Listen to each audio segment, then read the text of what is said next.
Next up, we have Tony Gioventu from the Condominium Homeowners Association of BC. He'll be covering Strata operations. What's in your toolbox? Let's bring in Tony. Hey, Ryan, how are you doing today? Good. How about yourself? Good, good. Hope the morning sessions went well. Yeah, it's been an exciting and eventful conference so far. We learned a lot from the awesome presenters. And I guess everyone now got probably full bellies and they're ready to have a good nap. We want to also hear about the presentation, right? And what is everything all about with this? What's in your toolbox, right? They're probably pretty excited to learn more about the Condo Classroom. Yeah. Okay. Well, I'll dive right in. When I'm done, I'll clear my screen share and any questions or anything that comes up. And feel free to interrupt me at any point if somebody has a question. Okay, I'll put your slides up now. Okay. Great.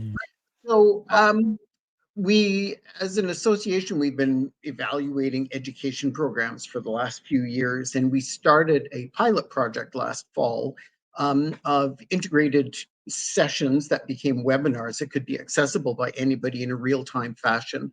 And what we discovered through those is that the focus from the feedback from participants, and there were about 1,700 participants, that the focus feedback really was, let's have smaller content, shorter periods so we can access topical items.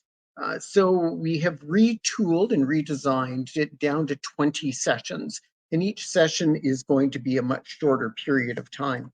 I'm going to go through the 20 different sessions and outline.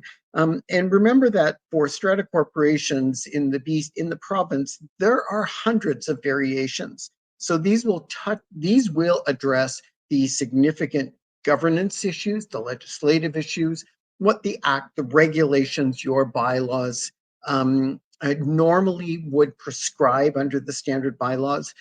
But outside of that, strata corporations have their own governance resources. So as we move through this, you'll get a sense that we're going to cover most of the bases through the programs, but it's going to still be very strata specific for individual questions. One of the challenges we have is that there are quite a few parts of the Strata Property Act that are a bit confusing, and it's not a series of legislative errors. What it is they're addressing different types of legislative requirements or different types of governance requirements. And I'll give you a good example. Some sections of the Act say notice is required for 4 weeks, other 28 days, other 30 days. So you have these different time periods, but they relate to very different circumstances. Some are a notice or a request for a hearing. Others are a notice for an 80% vote. And then, of course, we have the 20-day or the 14-day notice of the Act with respects to special general meetings. We have all these different time periods in the Act. So one of the real objectives of all of these courses is to make it perfectly clear when these things apply, how they apply, and what the interpretations of them are going to be so that it's clear for you as a strata corporation. Understand there's 35,000 or so strata corporations across the province. They must all comply with the Strata Property Act and the regulations and the standard bylaws. They'll have different variances, such as bare land stratas versus a duplex versus a high rise versus a strata corporation with sections or types or shared interest with other stratas or airspace parcels. So,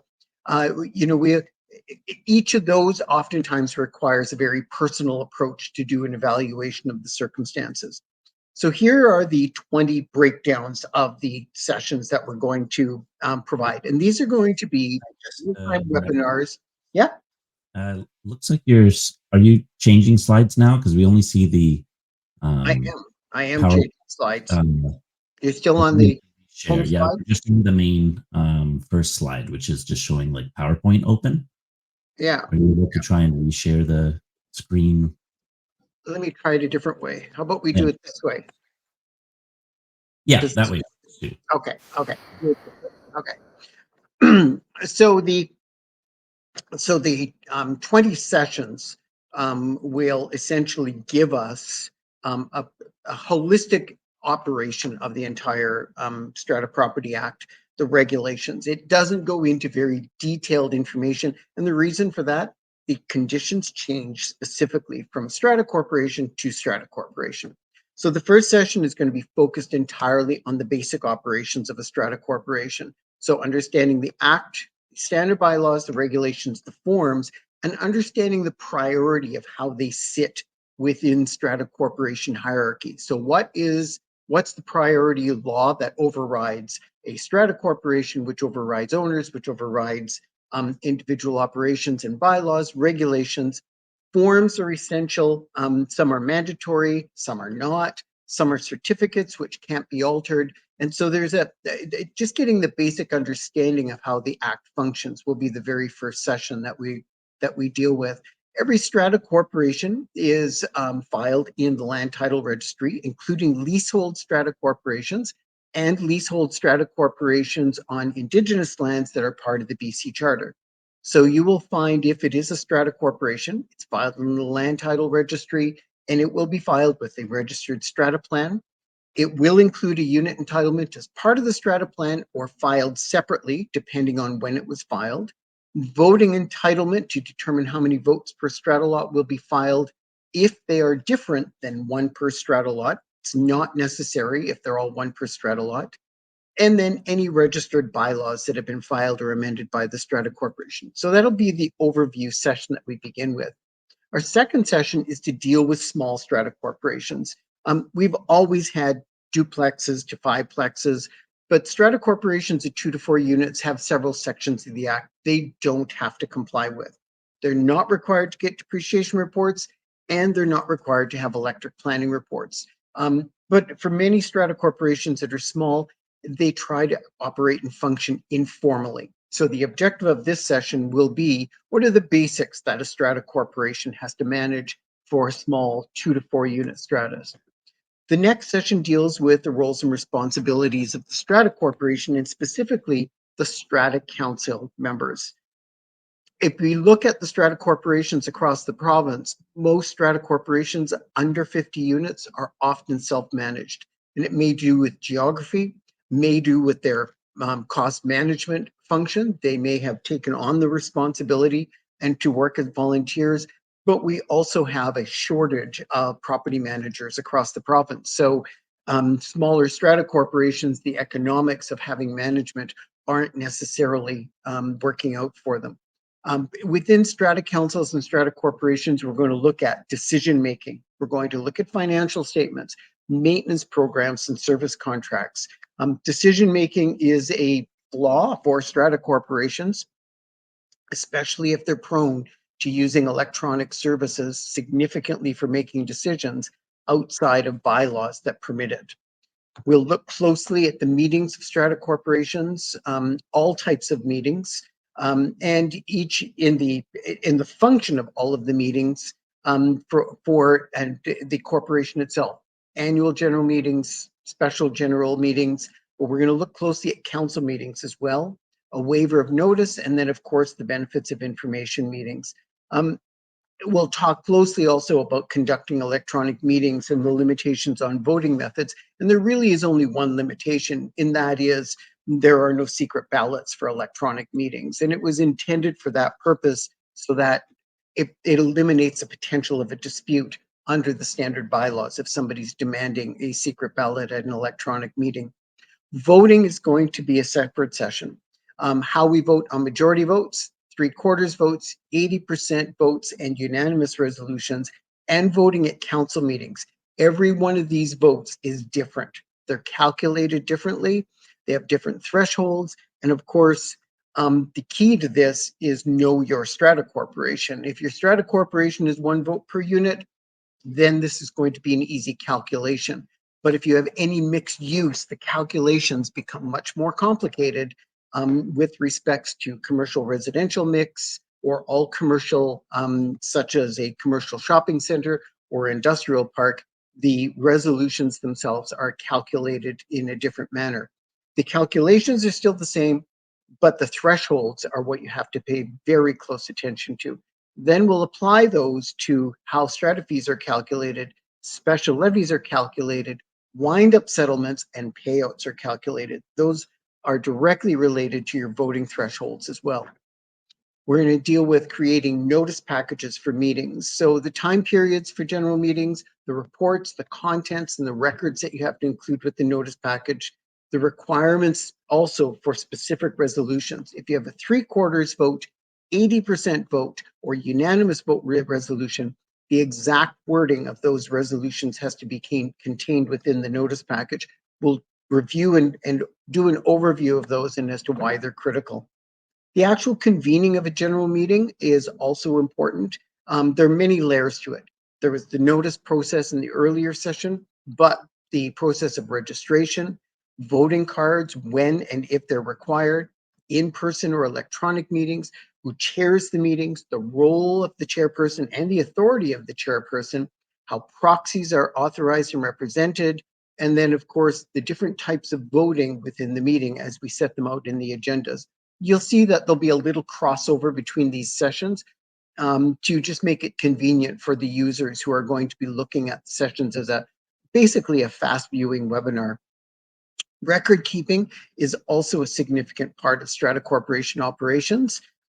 Historic documents are absolutely critical to ensure that Strata corporations take advantage of major repairs that had warranties, haven't lost the documents. They're actually following up on what their obligations are. Records that are required to be provided to the owners or to potential purchasers. What has to be accompanied with a Form B, for example, an information certificate. Who's entitled to request copies of records, how they request them, and what you can charge for copies of records. Then we'll deal with the bylaws of the Strata Corporation. We'll talk about standard bylaws, new bylaws Strata corporations can adopt. We won't be going into the particulars of each bylaw, as they do require some very close crafting for each Strata corporation, but we will talk about the enforcement process, when and how fines and penalties can be applied, and also how rules are adopted and how they apply to common property and common facilities. Hearings and bylaw enforcement are interconnected because one often relates to the other, but how a hearing is conducted by the Strata Council, and if we're dealing with bylaw enforcement, when does a Strata Corporation or a Strata Council consider filing an application to the tribunal to get them to do something, stop doing something, or to recover fines, damages, and insurance deductibles? And again, these are all intertwined with bylaw enforcement and bylaws.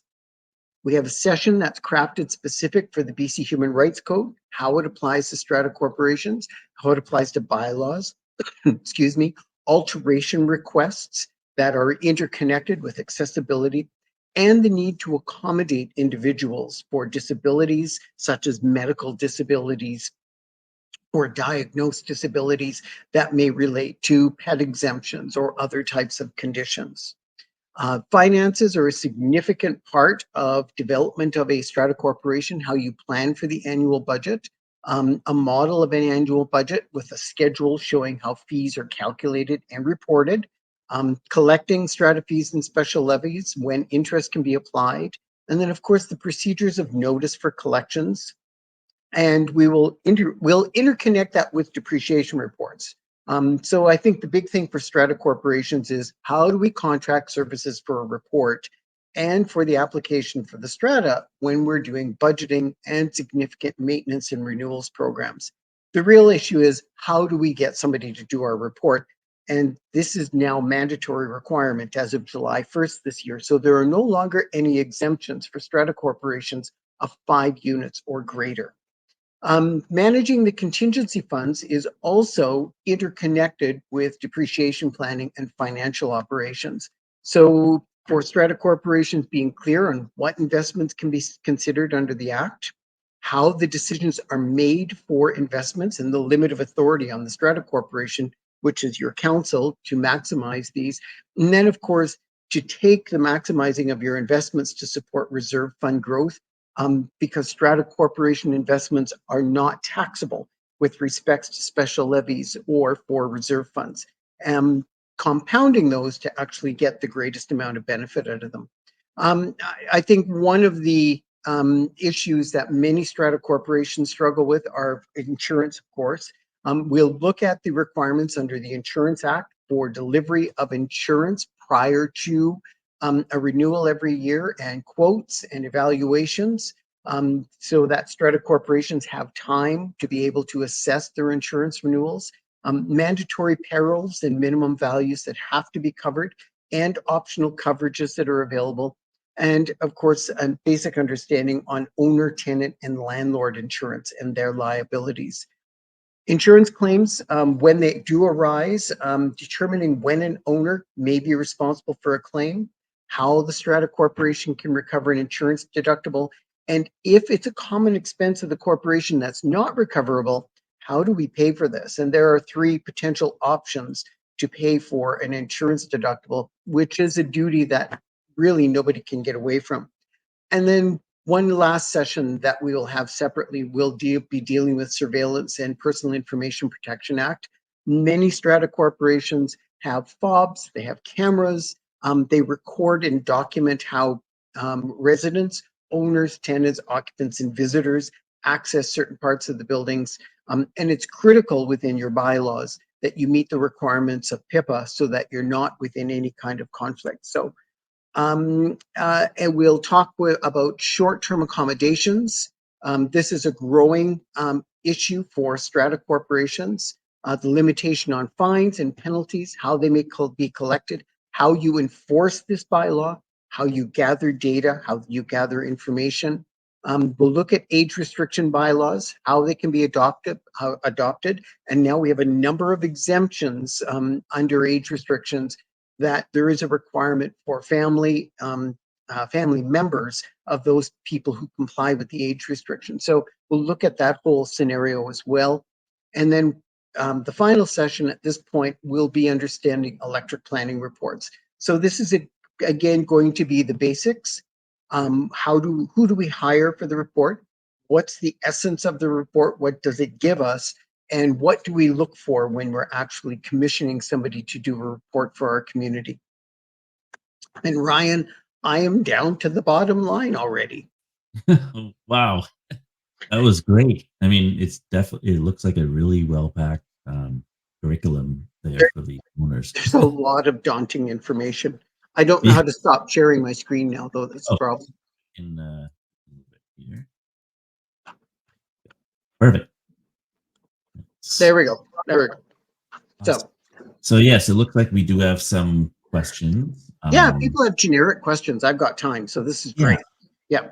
And I just wanted to say to everybody, we will be striking out a number of focus groups. So if anybody would like to participate in the focus groups around each of the sessions, and you have a specific interest, pop me an email. We'll put you on a focus group list and we'll be in touch with you. We'll start doing the sessions and the focus groups in August. Awesome. So one of the questions looks like, how does the Condo Classroom differ from Ontario's mandatory program? And how is it working there? Do you see BC following suit? I don't think BC will follow suit for two reasons. The first reason is I have actually participated and gone through the Ontario model, and the Ontario model provides very little information. This is going to provide very detailed information reference, and it will provide links to resources that people can use at the same time. So RFPs, sample notice letters, sample reports that can be used, they'll be linked into each of the sessions so the consumer can actually use them. At this point in history, there is no movement to making education for strata councils mandatory. Part of the reason for that is Ontario didn't stratify or create condos out of row housing or duplexes or smaller communities. And so they actually have half as many condo corporations as we have strata corporations, in spite of the fact that their population is 3 times larger. So we would be putting on, for example, on a 5-plex or a 4-plex, we'd be putting on a burden to volunteers, knowing how many volunteers we have, an obligation for an education program. The overall compliance of that would be daunting, At best, it would be daunting. In auditing other jurisdictions, Ontario isn't the only jurisdiction we've audited and looked at. We've also looked at the Queensland model. They have a very good model as well in Australia. And their model is very much what we're moving towards. Educated, easily accessible, topical education items that provide direct resources that the public can use almost immediately. You can download a form, you can use it. You can download a sample RFP, fill in the blanks for your Strata Corporation to get somebody to give you a proposal to do your electric planning reports or depreciation reports, and you're on your way. And those are the tools that are really missing from the Ontario system. Yeah, and that sounds pretty important to have, right? You need templates for people to use and guidance like Yeah, that. templates will solve a lot of your problems. Even a sample template of how you give somebody notice of a complaint of a bylaw violation, right? Oh, Like that's a perfect starting place. Or an alteration, a response to an alteration request. How do we respond to this? What kind of information can we gather? That can all easily be evaluated in a linked up bulletin or form that is very quickly explained. perfect. There is another question. How can you access the condo classroom? As soon as they will be posted, they will all be webinars posted to a designated YouTube website. They will be distributed. It'll be made available to the public everywhere, and everyone will be able to access them real time, asynchronously, no question. Unless YouTube shuts down, I think we'll be in great shape. But if that were to happen, we will definitely host them anyhow on our site, so they'd be fully accessible. Awesome. There was another one, but I think you basically answered it. They were just wondering about if they have a CHOA membership. Does that give them free access to this information? Is this content free? Right. But I, It will, it provides, it will be access to the public in general. Membership won't be mandatory or required. It's very much part of the mission statement of the association to promote education and to make it available to the public. That's really the kind of it's a real benefit to the public, but as we've discovered when we look through our hundreds of calls that our staff deal with every day, um, the greater issue is every strata corporation has something unique about it that you have to resolve or identify. And so I was doing a session the other day with realtors about the type of information every strata corporation should have. And I went through an inventory of all of the documents they should have on file. And it was actually like 22 different divisions of documents, because it has to include all your land title documents, your insurance documents, your minutes, your records, the basic contracts that you have for your different service providers. If you're a strata council making decisions, you need a copy of these documents in front of you, whether you're looking at them on your iPad or whether you've got a binder in front of you with a complete set of documents. It's the only competent way you can make decisions is by having the real data in front of you to be able to move forward. So, it's interesting, just documents alone, it's a substantial, it's overwhelming, I think, for most strata corporations. yeah, they need a whole manual just on all the documents, right? They How do, to process yes. everything. Uh, there is some questions that I even have as well. I was wondering more about, have you heard any new statistics from the BCFSA on the licensed strata managers? Is that increasing this year? I know last year they didn't have too many that were new licensed, and that's putting a burden on the industry, which means that self-managed stratas are having a harder time when they want to go and try and find a management company, because those companies are Yeah, usually hiring very large stratas, right? That they're kind of sifting through and not able to provide service as much to the smaller stratas, right? It's more competitive out there as clients trying to find a manager.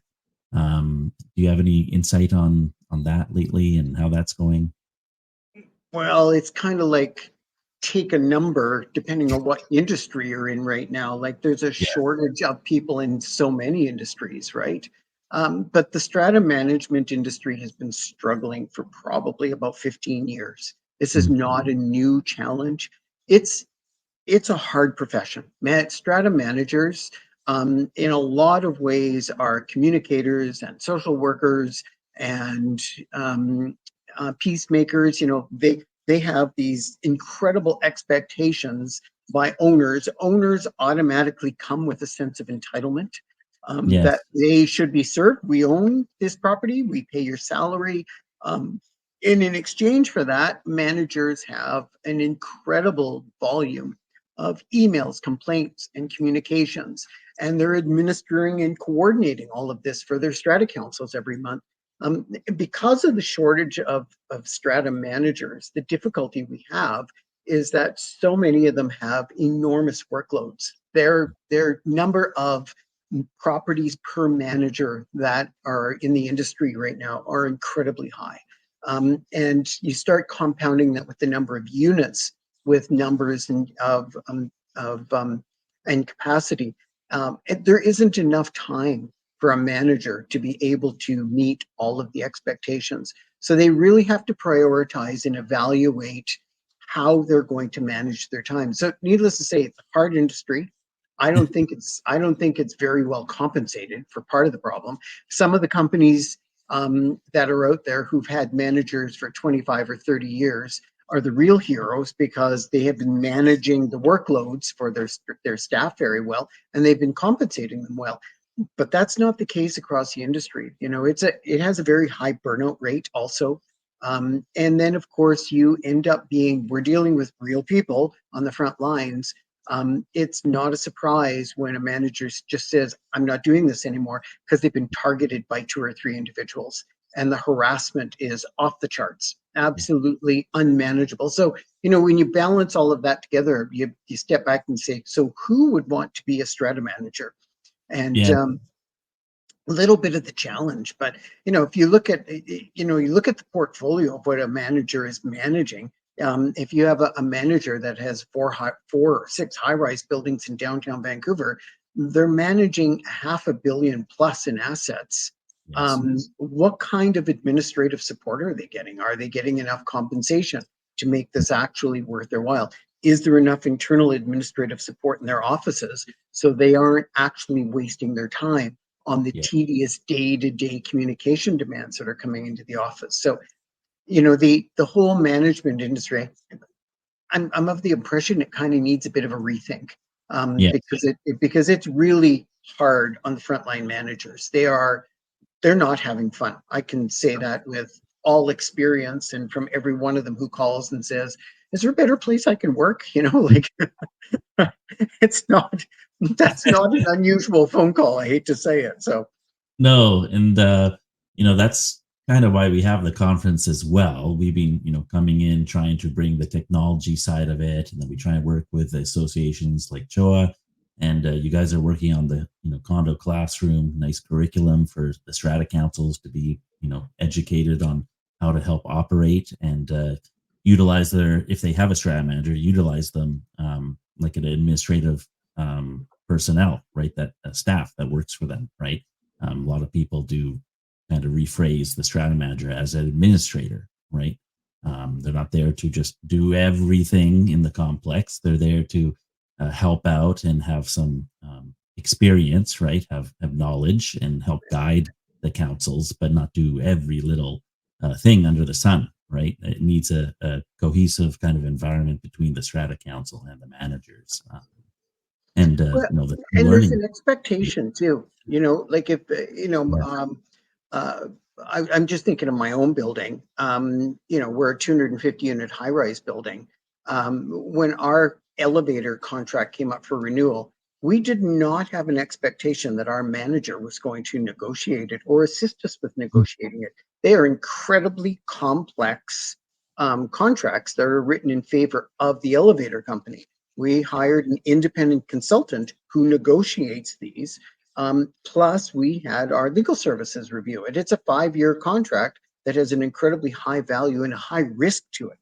If Mhm. our elevators are not functioning, you don't want to have to deal with 250 unhappy property owners, right? So, you know, so you manage the risk along with the value, along with the performance needed.